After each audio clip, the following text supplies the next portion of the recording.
오늘은 로마서 2장 1절에서 8절까지 말씀인데요. 하나님의 심판이라는 제목으로 같이 함께 말씀을 나누겠습니다. 여러분, 오늘 본문 말씀은 사도 바울이 유대인들을 책망하는 내용을 다루고 있습니다.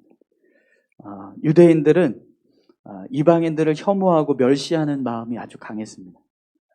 그래서 심지어 이방인들을 지옥에 뗄 겁니다, 이렇게 이야기할 만큼 유대인들의 마음속에는요, 이방인들을 향한 혐오와 미움이 가득했습니다.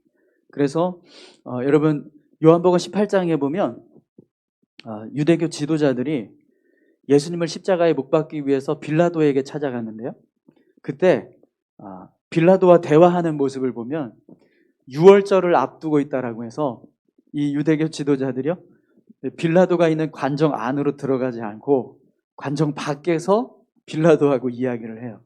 왜 그러냐면 이방인과 유대인이 한 공간에 같이 머무르는 건 죄라고 해서, 그래서 예수님을 팔아 넘기기 위해서 예수님을 빌라도에게 십자가에 못 박아 달라고 부탁하는 그 자리임에도 불구하고 그들이 관정 안으로 들어가지 않고 밖에서 빌라도하고 이야기하는 그런 모습을 보게 됩니다. 또 오순절 성령 강림 사건 이후에 초대교회가 세워지는데, 초대교회 공동체 안에요, 이방인들에 대해 전도하고 선교하는 게 합당하냐, 이 문제가 대두가 돼서 논쟁이 벌어지고 다툼이 일어납니다. 그래서 사도행전 11장에 보면 하나님께서 베드로에게 꿈에 나타나셔서 부정한 짐승들을 보여주십니다. 그리고 이걸 잡아 먹으라고 말씀을 하시죠. 그때 하나님께서 베드로에게 이런 말씀을 하세요. 하나님이 깨끗하게 하신 것을 내가 속되다고 하지 말라. 이 말씀을 하시고 나서 이 환상을 보고 베드로가 초대교회에서 이방인 선교의 길을 허락하는 그런 일을 하기도 합니다. 또 이방인 선교의 길이 열리고 나서 많은 이방 교회가 세워졌는데, 이방 교회들이 세워지면서 또다시 벌어진 문제가 할례에 대한 문제예요. 할례를 받아야 되냐 말아야 되냐. 그래서 이것 때문에 교회가 논쟁이 벌어지고 분열하는 그런 일들이 있었습니다. 그래서 사도행전 15장에 보면 이 문제 때문에 교회가 회의를 해요. 지도자들이 다 모여서 회의를 합니다. 그렇게 회의해서 내려진 결과가 이방인에게 할례를 강요하지 않는다. 우리가 예수님 믿고 구원받았을 때 그 구원의 은혜는 어떤 행위로 이루어진 구원이 아니라 복음을 통해서, 예수님을 통해서 받아진 구원이기 때문에 할례를 강요할 필요 없다. 그래서 이방인들에게 할례를 강요하지 않고 이방인을 교회 구성원으로 그냥 인정해주는 그런 모습들을 보게 됩니다. 이렇게 유대인들 안에는요, 이방인들을 혐오하고 부정하는 이런 잘못된 생각이 그 마음속에 뿌리 깊이 박혀 있었습니다. 그래서 사도 바울이 오늘 본문 말씀을 통해서 그렇게 이방인들을 판단하고 정죄하는 유대인들을 향해서 책망하는 말씀을 하고 있는 거죠. 여러분, 1절에서 3절까지 말씀을 한번 보시겠습니다. 그러므로 남을 판단하는 사람아, 누구를 막론하고 내가 핑계하지 못할 것은 남을 판단하는 것으로 내가 너를 정죄하느니 판단하는 내가 같은 일을 행함이니라. 이런 일을 행하는 자에게 하나님의 심판이 진리대로 되는 줄 우리가 아노라. 이런 일을 행하는 자를 판단하고도 같은 일을 행하는 사람아, 내가 하나님의 심판을 피할 줄로 생각하느냐. 아멘.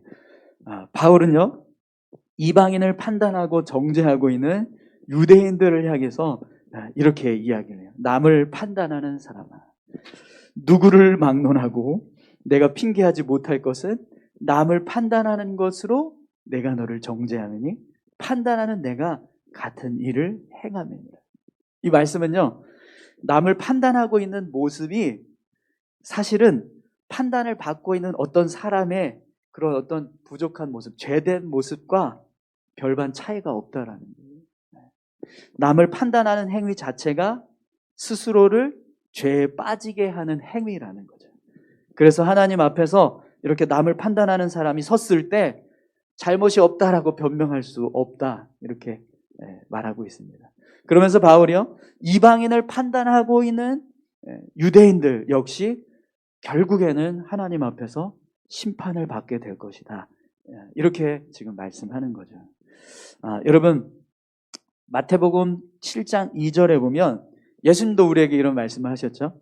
너희가 비판하는 그 비판으로 너희가 비판을 받을 것이요, 너희가 헤아리는 그 헤아림으로 너희가 헤아림을 받을 것입니다. 이 말씀은요, 누군가를 판단하고 비판하는 것이 그만큼 하나님 앞에서 죄가 될 수 있다라는 것을 말씀하는 겁니다. 그러면 여러분, 왜 유대인들이 이방인들을 이렇게 판단하고 정죄했을까요? 유대인들이 볼 때는요, 이방인들은 하나님을 모르고 우상을 섬기고 이방신을 섬기는 이교도들입니다. 그러니까 그 모습을 볼 때 유대인들 입장에서는요, 부정하게 보이는 거예요. 그런데 그 반대로 유대인들은요, 어떤 사람들이죠? 하나님의 선택을 받아서 하나님을 섬기는 선민으로 살아가고 있습니다. 그러니까 그런 선민 의식에 사로잡혀 있는 사람들이 이방인들을 봤을 때는 정말 부정하고 악한 죄인처럼 보일 수밖에 없는 거죠. 그런데 아무리 유대인들이 하나님의 선택을 받은 선민이라고 해도 남을 함부로 판단하는 것은 죄가 된다라는 거예요. 그래서 그런 죄를 짓는다면 아무리 유대인이라도 하나님 앞에서 심판을 면할 수 없다, 이렇게 말씀하는 거죠. 당시 이 유대인들이 그런 자신들의 어떤 죄된 모습은 생각하지 않고 끊임없이 이런 선민의식에 사로잡혀서 이방인들을 혐오하고 또 그들을 정죄하는 모습이 있었습니다. 그래서 사도 바울이 그 모습을 보면서 오늘 본문과 같은 말씀을 하는 거예요. 여러분, 그러면 왜 이 말씀을 로마 교회를 향하여서 말씀하고 있을까요? 로마 교회의 성도들도 이방 교회였습니다. 이방인들이 세운 교회. 그렇기 때문에 그 안에는 유대인들로 향한 많은 정죄와 무시를 당하는 모습들이 분명히 있었을 겁니다. 또 뿐만 아니라 교회 안에서도요, 이방인만 있는 게 아니라 유대인들도 있었을 거예요. 유대인 그리스도인들과 이방인 그리스도인들 사이에 보이지 않는 갈등이 있는 거예요. 유대인들은, 우리는 유대인, 선민인데, 우리는 거룩한 백성이었는데 하나님을 믿게 됐고, 근데 이들은 할례도 받지 않고 또 이방인으로 섬기다가 예수님을 믿어서 이렇게 됐으니까 우리가 훨씬 우월하다, 이런 생각이 유대교 그리스도인들 안에 있었다라는 거예요. 그러니까 그런 갈등들이 교회 안에 있었다라는 거예요. 그랬을 때 이 말씀을 통해서, 이 사도 바울의 말씀을 통해서 유대인들에게는 그런 특권의식과 이방인들에 대해서 정죄의식을 하는 그런 마음들, 그 마음들을 부끄럽게 하는 말씀이 되는 겁니다. 뿐만 아니라 반대로 이방인들에게는요, 이 말씀이 들렸을 때 자신들이 가지고 있는 신앙에 대해서 자신감을 갖고 용기를 갖게 하는 말씀이 되는 거죠. 그래서 오늘 이 로마서 말씀 속에서 유대인들을 향한 책망의 말씀을 지금 사도 바울이 담고 있는 겁니다. 사랑하는 성도 여러분, 교회 안에서도 보면 이런 남을 평가하고 정죄하는 일들이 종종 일어납니다. 그런데 그런 일들이 일어나는 이유를 보면 내가 다른 사람보다 더 낫다, 이런 영적인 우월감에 사로잡혀 있는 모습 때문이라는 것을 보게 돼요. 분명히 그런 모습은 하나님이 기뻐하시는 모습이 아닙니다. 오늘 저와 여러분들이 남을 판단하고 정죄하는 자가 아니라 남을 인정하고 지지하는 자 될 수 있기를 축원합니다. 내가 다른 사람보다 더 낫다, 이게 아니라 다른 사람이 나보다 더 낫다, 이런 생각을 가지고 있어야 우리가 다른 사람을 함부로 판단하고 정죄하는 일을 하지 않게 된다는 거죠. 오늘 저와 여러분들이 늘 나 자신을 겸손하게 낮추고 그렇게 믿음으로 살아가실 수 있기를 축원합니다. 그럼 여러분, 이렇게 바울 말씀과 같이 남을 판단하고 정죄하는 것을 이 죄라는 것을 알면서도 그걸 돌이키지 않고 계속해서 그런 모습으로 살아가게 되면 어떻게 될까요? 오늘 본문 4절과 5절에서 그 말씀을 하고 있는데요. 우리 4절 5절 함께 보겠습니다. 혹 내가 하나님의 인자하심이 너를 인도하여 회개하게 하심을 알지 못하여 그의 인자하심과 용납하심과 길이 참으심이 풍성함을 멸시하느냐? 다만 내 고집과 회개하지 아니한 마음을 따라 진노의 날 곧 하나님의 의로우신 심판이 나타난 그 날에 임할 진노를 내게 쌓는도다. 아멘. 4절 5절 말씀이 무슨 뜻인지 금방 딱 이해가 안 되시죠? 네, 이런 뜻입니다.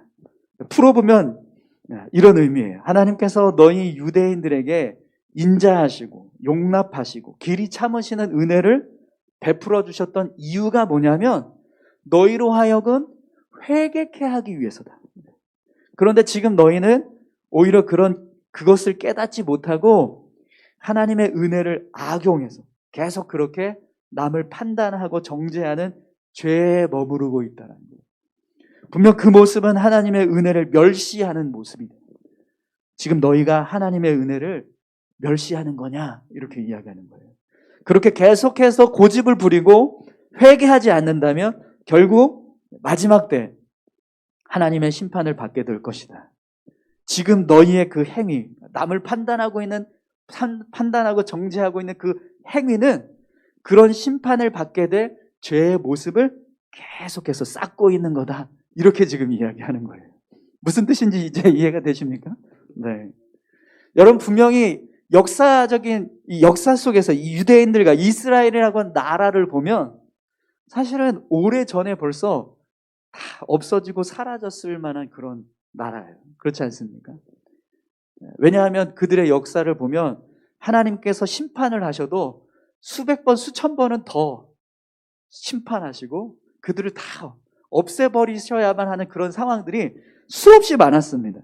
그런데도 불구하고 하나님께서 이스라엘 민족을 포기하지 않고 계속해서 지켜주시고 그들을 유지시켜 주셨던 이유는요, 언약 때문, 언약. 네. 아브라함과 이삭과 야곱을 통해서 맺으셨던 언약. 그 언약 때문에 하나님께서 은혜를 베풀어 주셔서 그들이 죄 가운데 있지만 하나님 앞에 심판받을 자였들이지만 그럼에도 불구하고 그들을 보호해 주시고 계속해서 그 나라를 세우시고 그 민족을 지켜주셨다는 거죠.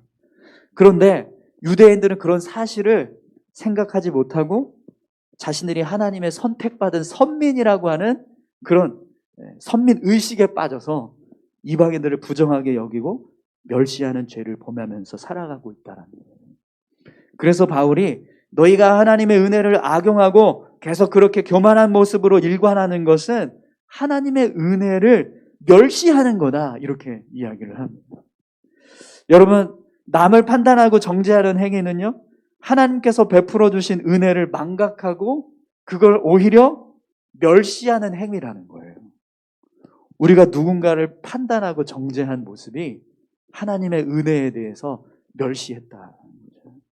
그래서 훗날 하나님께서 세상을 심판하실 때 심판을 자초하는 일이라고 말씀합니다. 우리가 하나님 앞에서 심판받게 되는 그런 모습으로 더 가까이 나아가고자 한다면 남을 정죄하고 판단하는 일을 하면 된다는 것. 네. 여러분 그런 모습으로 하나님 앞에 서시길 원하십니까? 네. 아멘 하시면 안 돼요. 네, 여기서 다 아멘 타이밍이 아닌데요. 네, 네. 심판을 자초하는 일을 하면 안 된다는 거예요, 우리가. 네. 네. 그런 죄를 짓고 있다면, 우리가 누군가를 함부로 막 판단하고 정죄하는 일을 하고 있다면, 빨리 돌이켜야 한다는 겁니다. 네. 여러분, 하나님의 은혜를 감사히 여기는 삶을 살고 계십니까? 아니면은 하나님의 은혜를 멸시하는 삶을 살고 계십니까? 남을 쉽게 정죄하고 판단하는 사람은 자신을 향한 하나님의 은혜를 멸시하는 자라고 사도 바울이 말씀하고 있습니다. 사랑하는 성도 여러분, 오늘 저와 여러분들이 하나님의 은혜를 멸시하는 자 되지 않기를 바랍니다. 오늘 말씀을 준비하면서 너무 마음이 찔리더라고요. 네. 내가 얼마나 많이 하나님의 은혜를 멸시했었나 이런 생각이 들어서 하나님 앞에 너무 죄송하고 부끄러웠습니다. 여러분 오늘 저와 여러분들이 남을 판단하고 정죄하는 자 되지 않았으면 좋겠습니다. 여러분 6절에서 8절까지 말씀을 한번 보시겠어요?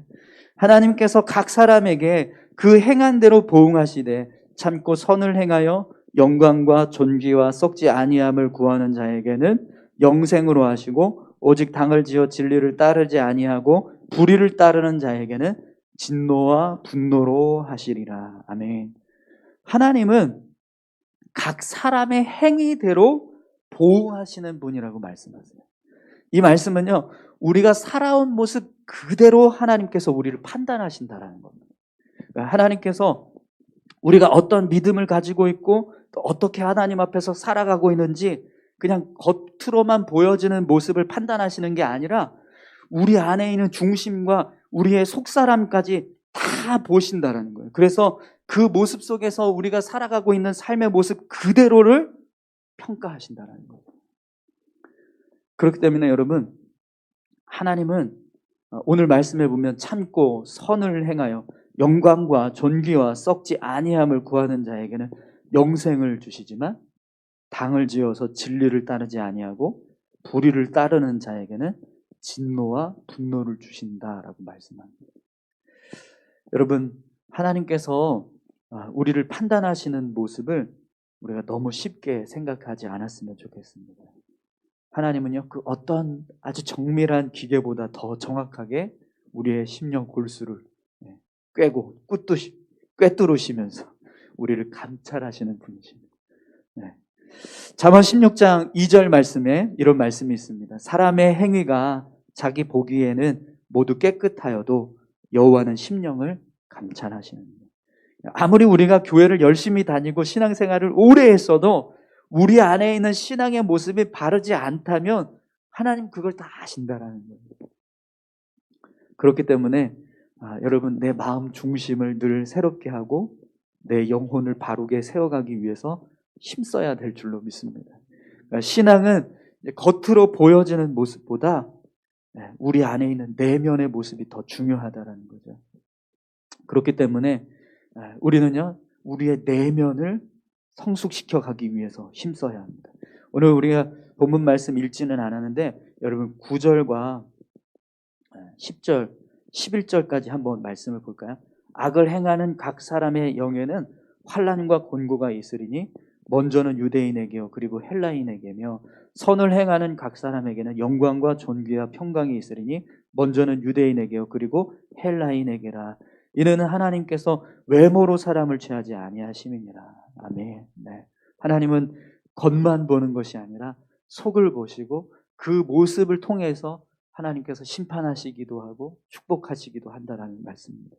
오늘 저와 여러분들의 신앙이 남을 정죄하고 판단하는 그 교만한 신앙이 아니라 겸손하게 나 자신을 돌아보고 하나님 앞에서 우리의 믿음을 바르게 세워가는 그런 귀한 삶이 되셨으면 좋겠습니다. 우리 다 같이 함께 기도하시겠습니다. 우리 함께 이 시간 이렇게 기도하실까요? 하나님, 우리의 중심이 하나님 앞에 바로 설 수 있기를 원합니다. 우리가 영적으로 교만해져서 남을 함부로 판단하고 평가하고 또 정죄하는 그런 교만한 모습으로 살아가지 않게 도와주시옵소서.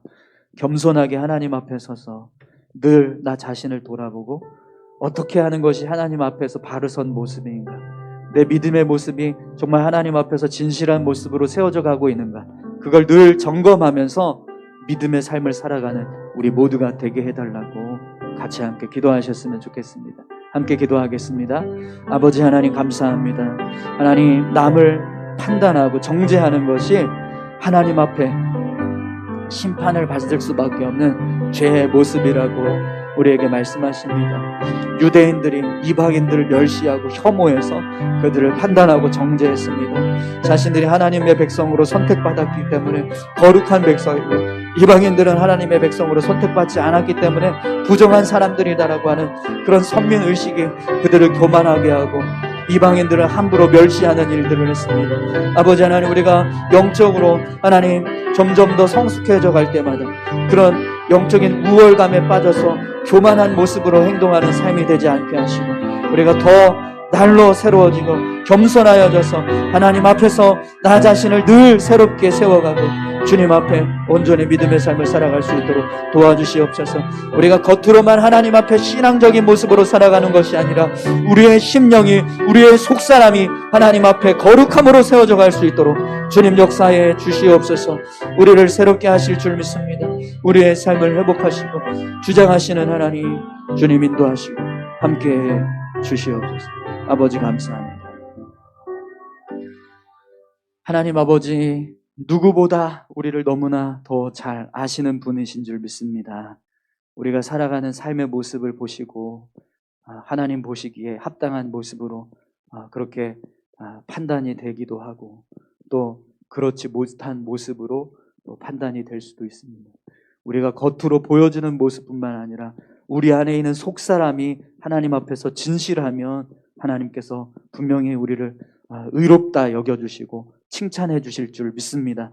그러나 우리의 속사람이 거짓되고 또 외식되고 형식된 모습으로 살아가고 있으면 아무리 겉으로 하나님 앞에 열심을 내는 것처럼 보여진다 할지라도 하나님 앞에 칭찬받을 수 없는 믿음의 모습이라는 것을 우리가 다시 한번 말씀을 통해서 깨닫게 됩니다.